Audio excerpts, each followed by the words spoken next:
जय हिंद। देखिए, हमारा पड़ोसी देश चाइना ने फिर एक तो करतूत किया है। उसने इस बार ताइवान को धमकी दिया है। ऐसे तो वो हर जगह धमकी देते रहता है, वो ताइवान को दिया है। तो ताइवान को वो अपना एक राज्य मानता है, जबकि ताइवान वर्तमान समय में एक स्वतंत्र देश है। ताइपे इसकी राजधानी है। इलेक्ट्रॉनिक्स के क्षेत्र में ये बहुत आगे है ताइवान। तो अगर हम पुरानी हिस्ट्री को अगर देखते हैं ताइवान में, तो पहले ये चाइना जो था, हान चाइना, ये मेनली हान चाइना था, ये वाला एरिया, इस पे दो पार्टियों का रूल चलता था। एक थी कम्युनिस्ट पार्टी ऑफ चाइना, जिसको लीड करते थे माओ त्से-तुंग, और दूसरी पार्टी थी क्वाइमेंटोंग पार्टी, जिसको लीड करते थे चियांग काई शेक। तो क्वाइमेंटोंग पार्टी का पहले पूरा रूल था, लेकिन जो कम्युनिस्ट वाले थे इनको मार मार के भगा दिए सब। तो इन्होंने कहा कि भाई ये काम करते हैं, हम लोग शरण ले लेते हैं ताइवान पे जाके। तो इन्होंने ताइवान पे जाके शरण ले लिया, और इनका कहना था कि भैया ये पूरा मेरा चाइना है, जबकि कम्युनिस्ट का कहना है कि भैया हम तो ऑलरेडी, मेरे पास ये है, ये भी मेरा है। तो ये ताइवान के लोगों से शुरुआत में बहुत बड़ा मिस्टेक हो गया कि वो लोग यहाँ से रह के इसको कहते थे कि ये पूरा मेरा है, और कम्युनिस्ट वाले कहते थे ये पूरा मेरा है। लेकिन अभी के समय में ताइवान एक विधेयक लाने जा रहा है, जिसके तहत वो कह रहा है कि नहीं, हम भैया बाद में छोड़ो, हम लोग को, हम अब एक स्वतंत्र देश हैं। तो उसका कहना है कि जिस दिन वहाँ के संसद से ये प्रस्ताव पारित हो जाएगा कि ताइवान एक स्वतंत्र देश है, तो बाकी सारे देश उसको मान्यता देने लगेंगे, और चाइना का एक बहुत बड़ा सपना टूट जाएगा। क्योंकि चाइना की हमेशा से हड़प नीति रही है। 1959 में इसने तिब्बत को कब्जा कर लिया, 1962 में अक्साई चीन को कब्जा कर लिया। अब इधर भारत को उलझा के रखे है कि वो अरुणाचल प्रदेश को लेकर, अगर ताइवान इस पर कब्जा कर लेता है, चाइना कर लेता है, क्योंकि चाइना ने एकदम ओपनली कहा है कि अगर संसद में ये प्रस्ताव को लाएंगे तो हम आपके ऊपर युद्ध थोप देंगे। और दुख की बात यह है कि कोई भी बहुत बड़ा लीडर, राष्ट्रपति या प्रधानमंत्री लेवल का, इस पर कोई प्रतिक्रिया नहीं दिया। हम लोग भारत से ये उम्मीद कर रहे थे कि हमारा उसके साथ सीमा विवाद चल रहा है, कम से कम इस मौके पर तो हम कहेंगे, ताकि उसको लगे कि नहीं, वो हमारे इंटरनल मैटर में या हमारे सीमा विवाद को करेगा तो हम उसके विरोध करेंगे। तो अब तक भारत से भी कोई बहुत बड़ा इसके खिलाफ कोई भी इस तरह का स्टेटमेंट नहीं आया है, जिस वजह से उसका मन बढ़ते जा रहा है। और अगर उसने ताइवान को कब्जा कर लिया तो इस एरिया में जापान के बाद, जापान साउथ कोरिया के बाद सबसे ज़्यादा डेवलप इधर ताइवान ही है। तो पूरी दुनिया में खौफ का माहौल हो जाएगा, और एशिया का सुपर पावर चाइना आराम से बन जाएगा। हालांकि भारत को इसका विरोध करना चाहिए, क्योंकि भारत को भी पता है कि अगर वो ताइवान को कब्जा कर लिया तो आगे वो अरुणाचल प्रदेश पर नज़र बढ़ाएगा, और अरुणाचल प्रदेश में भारत को फंसा देगा, और यहाँ पे हमेशा उल्टा सीधा काम करता रहता है। और उसके बाद साउथ चाइना सी वगैरह, स्प्रेटले आइलैंड, पारासेल द्वीप को आराम से कब्जा करते चला जाएगा। हालांकि भारत को ताइवान से अच्छे रिश्ते बनाना बहुत ज़्यादा ज़रूरी है, क्योंकि ताइवान हर उस चीज़ का सब्स्टिट्यूट है जो चाइना से आती है। चाइना से जितनी, चाइना के सामान को हम लोग क्यों नहीं बाइकआउट कर पाते? क्योंकि चाइना वो चीज़ों को सस्ते देता है, सेम रेट में वही चीज़ ताइवान हम लोग को दे देता है। लेकिन हम लोगों से एक बहुत बड़ी गलती हो जाती है, क्योंकि हम लोग वन चाइना पॉलिसी को फॉलो करते हैं। नेहरू से लेके मोदी जी तक जब भी चाइना जाते हैं या चाइना से कोई भी व्यापार करना रहता है, तो एक समझौता होता है जिसे कहते हैं वन चाइना पॉलिसी, जिसके तहत कहा जाता है कि चाइना एक है, मतलब ये चाइना है, ये ताइवान इसी का एक पार्ट है। जिस वजह से हम लोग यहाँ से सामान को नहीं खरीद पाते हैं, तो हमें डबल लॉस होता है, एक व्यापारिक लॉस होता है, एक उसका मनोवैज्ञानिक लॉस होता है। तो हम लोग को तो ताइवान को मान्यता कब का दे देना चाहिए, क्योंकि वो एक साथ, अब खुद देखिए किस तरह से उसकी मन बढ़ी है कि अरुणाचल प्रदेश एक स्वतंत्र देश हो, हमारा अपना राज्य हो के कहता है कि मेरा है, और हम लोग उसका विरोध नहीं कर पाते, जबकि ये पूरी दुनिया जान रही है कि ताइवान एक स्वतंत्र देश है। हम लोग भी इसका विरोध नहीं कर रहे हैं। हालांकि ताइवान देखेंगे तो ताइवान, इधर ताइवान के राष्ट्रपति भी जो हैं वहाँ पर काफ़ी खुल के विरोध किया। ज्योग्राफिकली देखेंगे तो ताइवान में ये पहाड़ वाला एरिया है। आपको ज्योग्राफी के नक्शा में पढ़ाए थे कि ब्राउन कलर का एरिया पहाड़ का होता है। तो ये बहुत ही छोटा लेकिन बहुत संपन्न देश है। देखिए, चाइना की जो नीतियाँ होती हैं वो बहुत लंबे सोच समझ के होती हैं। चाइना को पता है कि अगर उसने ताइवान पर कब्जा किया तो हो सकता है कि उसको इस साइड में नेवल ब्लॉकेज देखने को मिले, या फिर उसे कोई अवरोध भारत अगर या हिंद महासागर में लगा दे तो उसे समस्या देखने को मिलेगा। इसलिए वो अभी से सीपीईसी सड़क पर काम करना बहुत तेजी से कर दिया। ये लगभग कंप्लीट हो चुका है। चाइना पाकिस्तान इकोनॉमिक कॉरिडोर ये यहाँ से आता है। भारत इसे भी नहीं रोका उतने पुरजोर तरीके से, क्योंकि यहाँ बताइए हमारा पीओके से होते हुए, पीओके पाकिस्तान मतलब पाक ऑक्युपाइड कश्मीर से, ये पीओके से निकल के जाता है और ये ग्वादर बंदरगाह तक जाता है। अब ये जो ग्वादर बंदरगाह ये पाकिस्तानी से बहुत तेजी से डेवलप कर रहा है, और पाकिस्तान, चाइना पाकिस्तान दोनों मिलकर कर रहे हैं ये सीपीईसी सड़क से। कहीं ना कहीं उसको पता है कि अगर हम यहाँ कुछ करेंगे तो भारत कुछ ना कुछ बड़ा एक्शन लेगा। और भारत के पास भी एक बहुत बड़ा प्लस पॉइंट है, चाइना की सबसे कमजोर नस को पकड़ लिया है भारत। देखिए, चाइना का जितना भी व्यापार होता है 60% व्यापार चाइना का इसी मलक्का से होता है। ये पतला सा समुद्र के रास्ता को हम कहते हैं मलक्का, और इसके टोटल ऑयल यानी जो क्रूड ऑयल है, पेट्रोलियम आता है, उसका 80% इसी मलक्का से होता है। इसलिए चाइना को ये मलक्का बहुत ज़्यादा ज़रूरी है। वो इसका सब्सटीट्यूट खोजता है कि वो यहाँ से उतर जाए सीपीईसी के थ्रू यहाँ पर, लेकिन ये उतना सूटेबल नहीं हो पाता है, क्योंकि चीन का पूरा डेवलप एरिया ये वाला है, हान चाइना जिसे कहते हैं। और इधर तिब्बत तो पूरा पहाड़ है, इनर मंगोलिया मरुस्थल है, यहाँ पे भी मरुस्थल है। ये तो ये सिंजियांग प्रांत अशांत रहता है। तो उसको मलक्का पे निर्भरता रहना पड़ता है। अब मलक्का के साथ खराबी क्या चीज़ है कि मलक्का जो है वो भारत के काफ़ी ज़्यादा नियंत्रण में है। ये अंडमान निकोबार है, इसे सुभाष चंद्र बोस को जापानियों ने उपहार में दिया था। क्वेश्चन भी पूछता है कि सुभाष चंद्र बोस ने अंडमान एवं निकोबार को जापानियों से गिफ्ट प्राप्त करने के बाद इसका नाम क्या रख दिया था? तो इसका नाम रखा था शहीद एवं स्वराज नाम रखा था। तो अब ये जो मलक्का है, जैसे यहाँ से निकलेगा कोई भी शिप या कोई भी ऑयल टैंकर, तो यहाँ हमारी थल सेना, वायुसेना, नौसेना तीनों रहती है। एकमात्र जगह जहाँ ये तीनों का ट्राई कमांड है, जहाँ तीनों एक जगह काम करती है, उसे थिएटर कहेंगे। तो ये एक तरह का कहिए तो आर्मी, ये हमारी मिलिट्री का थिएटर है। तो यहाँ पर हमारी तीनों सेना रहती है। तो चाइना को ये पता है कि अगर इधर से गए तो थूर देंगे, तो चाइना इसका एक सब्स्टिट्यूट सोचता है कि वो यहाँ तक आए और नीचे सुंडा से होके निकल जाए। तो भाई साहब सुंडा से अगर होके निकलता है तो अगर भारत से ऐठेगा तो यहाँ पे तो थुरैबे करेगा। मलक्का तो पार करना इम्पॉसिबल है भारत के बिना सहमति के, तो वो यहाँ से भाग जरूर जाएगा। तो यहाँ उसको डबल घाटा लगेगा। कैसे कि अगर मलक्का के बदले अगर वो सुंडा से जाता है तो ये रास्ता ज़्यादा हो जाएगा और केवल 1 वीक का, 1 हफ्ते में इसको जो लॉस लगेगा 470 करोड़ का लॉस लगेगा। अगर 1 हफ्ते भी भारत ने इस मलक्का को बंद किया, हमला नहीं किया, बस बंद किया कि तुम इधर से ना जाके इधर से जाओ, तो चाइना को 470 करोड़ का घाटा लगेगा। और मान के चलिए वो सुंडा से आ भी गया, उसके पास बहुत ज़्यादा पैसे हैं, 470 करोड़ हर हफ्ते घाटा सह भी सकता है वो। तो फिर यहाँ आओगे तो यहाँ तो हमारी नौसेना बैठी है भैया हिंद महासागर में, हम लोग को कोई रोकने वाला नहीं है। छुट्टा साड़ है हमारी नौसेना हिंद महासागर में, और हमारी नौसेना को एक्सपीरियंस बहुत ज़्यादा है, कई ठो समुद्र में युद्ध लड़े हुए हैं हमारी नौसेना ने। तो ये चाइना को डर है इस बात का, फिर भी हम लोग विरोध नहीं कर पाते। जबकि देखिए चाइना हमारे ऊपर क्यों हमला करते रहता है, मतलब बार बार गलवान में घुस जाता है, मतलब हमला कहने का सेंस मतलब एक तो डिस्प्यूट पैदा करते रहता है। यहाँ पे नाकुला के पास या यहाँ पर हमारा अरुणाचल प्रदेश के पास, क्योंकि चाइना को पता है कि एशिया में एकमात्र देश भारत है जो ताइवान को हड़पने से रोक सकता है। इसलिए वो पहले से ही भारत को टॉर्चर करके रखता है, इधर उलझा के रखता है।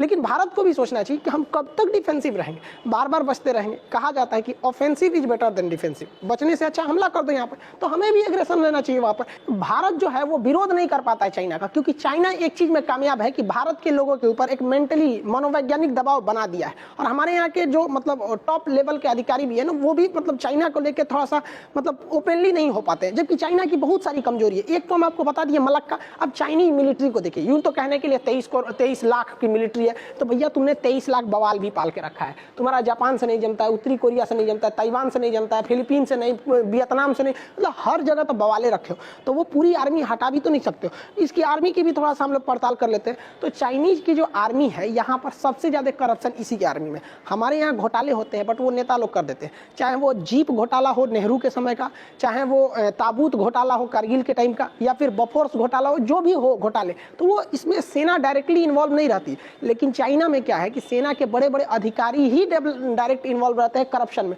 तो जिस वजह से वहाँ पे टॉप आर्मी के अधिकारियों तक को भी सजा होती रहती है। देखिए कभी भी आप देखिएगा तो भारतीय सैनिक जब लड़ते हैं तो वो कम शहीद होते हैं या कम घायल होते हैं, और वहीं चाइना की सैनिक लड़ेंगे तो वो ज़्यादा घायल हो जाएंगे, ज़्यादा शहीद हो जाएंगे। मतलब वो लोग हमेशा ज़्यादा थुरा के जाते हैं, चाहे वो गलवान वाला देखिए चाहे नाकुला में देखिए, हमेशा यही होता रहता है। ऐसा क्यों होता है? देखिए सबसे बड़ा चाइना जो छुपा के रखता है, चाइना में केवल एक पार्टी की सरकार है, कम्युनिस्ट पार्टी की सरकार, और चाइना के पास आर्मी ही नहीं है। वहाँ की आर्मी वहाँ के देश की नहीं है, वहाँ की पार्टी की आर्मी है। जिस वजह से वो देश प्रेम के भावना से नहीं लड़ पाते हैं, वो बल्कि पार्टी प्रेम की भावना से लड़ते हैं। अब कल्पना कीजिए भारत में अगर इंडियन आर्मी के जगह पे बीजेपी की आर्मी हो या कांग्रेस की आर्मी हो या समाजवादी पार्टी की आर्मी हो, तो क्या ये इन फौजियों के दम पर हम देश लड़ सकते हैं? नहीं, क्योंकि उनके अंदर देश प्रेम की भावना नहीं है, पार्टी प्रेम की भावना है। तो जब चाइनीज आर्मी लड़ती है ना बॉर्डर पे आके, तो उनको पता रहता है कि भैया हमको देश, हम मरेंगे तो देश के लिए नहीं, अपनी पार्टी के लिए, करेंगे तो पार्टी के लिए। यानी चीन की जो सेना है ना, वो एक तरह की पार्टी की कार्यकर्ता है। बस इतना समझिए, अगर चाइनीज फौज को देखना है ना, तो आप किसी भी राजनीतिक पार्टी के नेता को लाइए, कुर्ता फाड़िए, एक फौज का ड्रेस पहना दीजिए, हो गया चाइनीज आर्मी। जबकि भारत के साथ किसी पार्टी की सेना नहीं है। हमारे पास जो सेना है वो हमारे देश की है। कांग्रेस आए, बीजेपी आए, समाजवादी आए, कोई भी आए, हमारी आर्मी उसी हिसाब से लड़ेगी, और जब वो लड़ती है तो देश प्रेम की भावना से लड़ती है वहाँ पर, जबकि वहाँ ऐसा नहीं होता है। और यही चाइना की सबसे बड़ी कमजोरी है। अगर चाइना को तोड़ना है तो कोई बाहर की शक्ति उसे तोड़ ही नहीं सकती, क्योंकि उसने इतना ज़्यादा डेवलप कर लिया। तोड़ना है तो उसकी पार्टी को तोड़िए, क्योंकि चाइना के अंदर अगर पार्टी में विद्रोह होगा, कम्युनिस्ट पार्टी टूटेगी, तो कम्युनिस्ट पार्टी के पास फौज है, फौज भी टूट जाएगा। यही हुआ था, अमेरिका ने किया था। अमेरिका ने सोवियत संघ को नहीं तोड़ा था, सोवियत संघ के पार्टी को तोड़ दिया था। तो पार्टी 15 भाग में टूटी, 15 देश में टूट गया सोवियत संघ। यूएसएसआर 1991 में, Kazakhstan, Kyrgyzstan, Tajikistan, Turkmenistan, Uzbekistan, Georgia, Armenia, Azerbaijan, Moldova, Belarus, Ukraine, Estonia, Latvia, Lithuania, रूस, ये टोटल 15 देशों में टूट गया। तो भारत सरकार को भी कोशिश करना चाहिए कि किसी भी तरह से करके हमें उसकी पार्टी में तोड़ना है। अब देखिए, चाइना की कम्युनिस्ट पार्टी तोड़ना इतना आसान नहीं है। वहाँ पर बड़े बड़े उद्योगपति, इवन कि भारत में उसके कितने उद्योगपति हैं जो भारत में हैं लेकिन वो कम्युनिस्ट पार्टी के मेंबर हैं। तो कम्युनिस्ट पार्टी या किसी भी देश में कम्युनिस्ट सरकार तभी चल सकती है जब उसके पास अर्थव्यवस्था यानी पैसा हो। अगर पैसा टूटेगा ना तो लोग सरकार से सवाल उठने लगते हैं। जब गरीबी, महंगाई ये आती है तभी सरकार से सवाल पूछे जाते हैं। अगर गरीबी, महंगाई नहीं रही तो लोग आराम से चलते हैं, यार किसी की भी सरकार रहे, छोड़ो ना, हमको क्या मतलब है, सब चीज़ मिल ही रहा है। तो चाइना के पास यही प्लस पॉइंट है, उसकी कम्युनिस्ट पार्टी तभी टूटेगी जब उसके पास उसका व्यापार टूटेगा। और उसके व्यापार तोड़ने के लिए हमारे पास सबसे बढ़िया जगह है यही मलक्का। अगर मलक्का को ब्लॉकेज लगा देंगे लोग तो आराम से कर सकते हैं। अब देखिए, वो पार्टी जो है चाइना की पार्टी, कम्युनिस्ट पार्टी, अपने प्रति प्रेम बढ़ाने के लिए लोगों का, अब वो तरह तरह का एग्रेशन करती है। जैसे तिब्बत पर कब्जा कर लिया, गलवान में घुस गया, ये दिखाना चाहती है देखो तुम्हारी पार्टी कितनी अच्छी है, देश के लिए काम कर रही है। जबकि वहाँ की फौज का मनोबल कितना नीचे है आप समझ सकते हैं। यही वजह है कि अगर 10 चाइनीज फौजी खड़े रहते हैं और एक भारतीय फौजी खड़ा रहता है तो अंतर आ जाएगा। ये एक लड़ रहा है अपनी मातृभूमि के लिए, ये एक लड़ रहा है अपनी भारत माँ के लिए, ये अंतिम सांस तक लड़ेगा, लेकिन वो लड़ रहा है अपनी पार्टी के लिए, उसके लिए देश प्रेम है ही नहीं है यहाँ पे। तो बहुत फर्क आ जाता है। लेकिन वो चाइना डरा देता है, 23 लाख फौज, अरे यार तुम्हारे देश की फौज है, तुम्हारी पार्टी की फौज है। इस तरह से हम लोग मोदी जी दिखाए हमारे पास 23 लाख कार्यकर्ता है सब,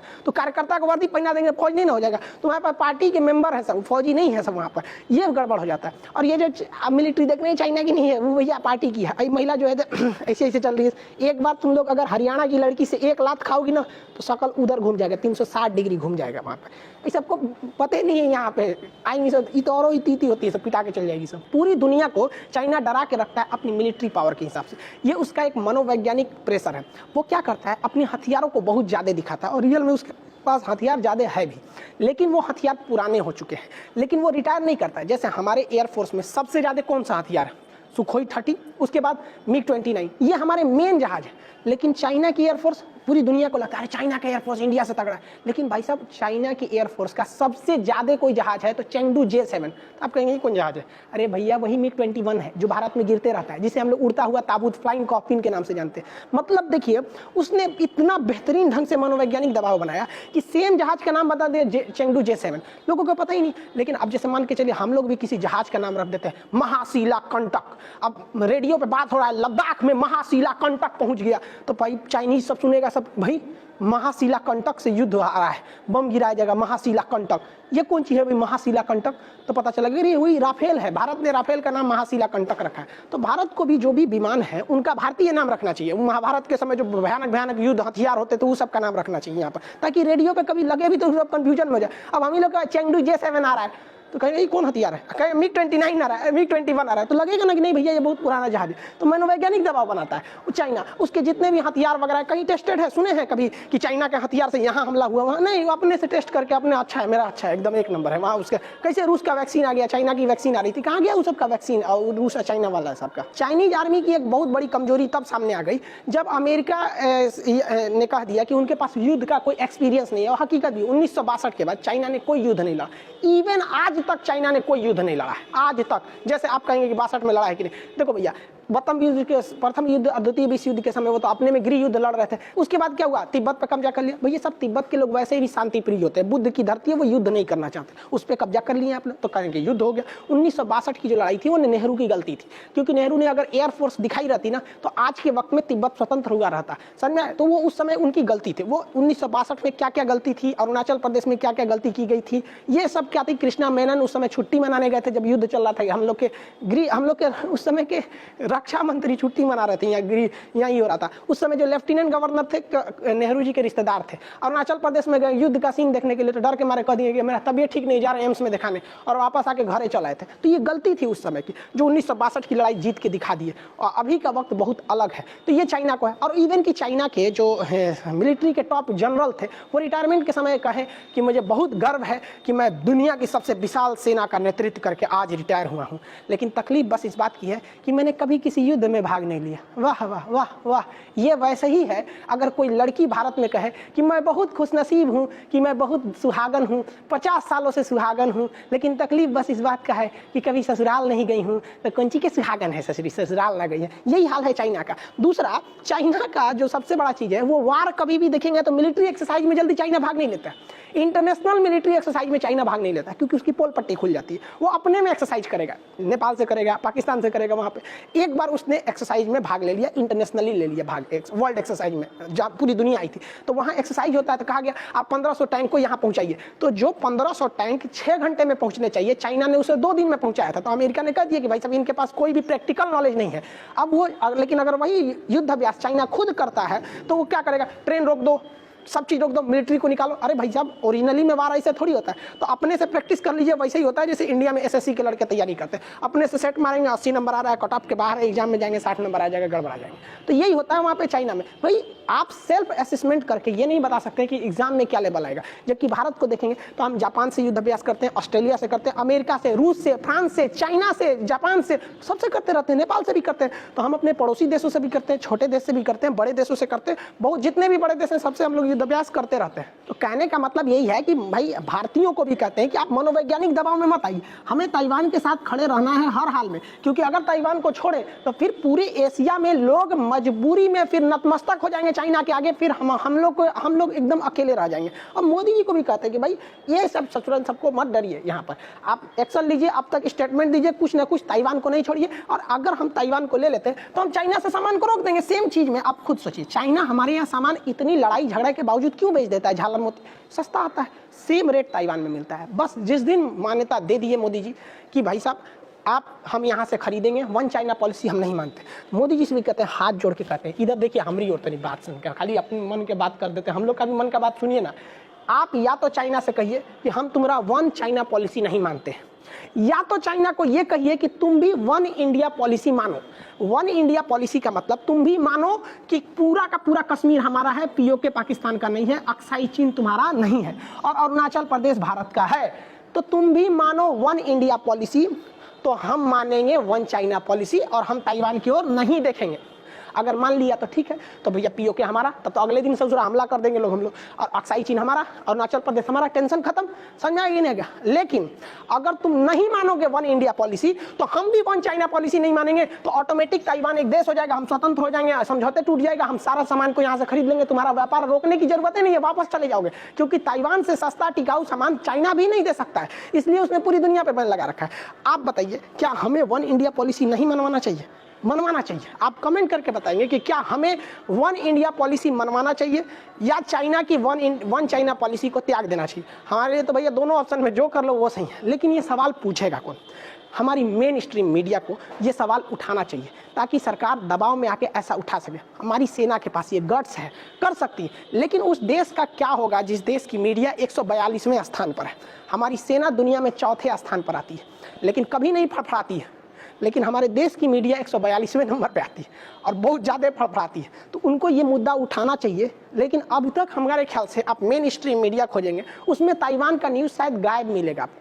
हाँ, कुछ इंग्लिश वाले होंगे या वर्ल्ड न्यूज़ को देखेंगे, तब वो सब ये कवर करेंगे। क्या आपको नहीं लगता हम ये कर सकते हैं? क्या आपको नहीं पता है कि चाइना की कमजोरियाँ क्या क्या चीज़ें हैं? ये सब चीज़ है, और हमारे इस समय की सरकार भी ये कर सकती है, क्योंकि बहुत बड़े बड़े डिसीजन दिए गए, जैसे 370 को हटा देना बहुत बड़ा डिसीजन था। तो मोदी जी भी इसको कर सकते हैं। लेकिन अगर इसको बड़े लेवल पर उठाया जाएगा तब। आगे आप क्या सोचते हैं आप बताएंगे कमेंट करके। मिलेंगे नेक्स्ट क्लास में।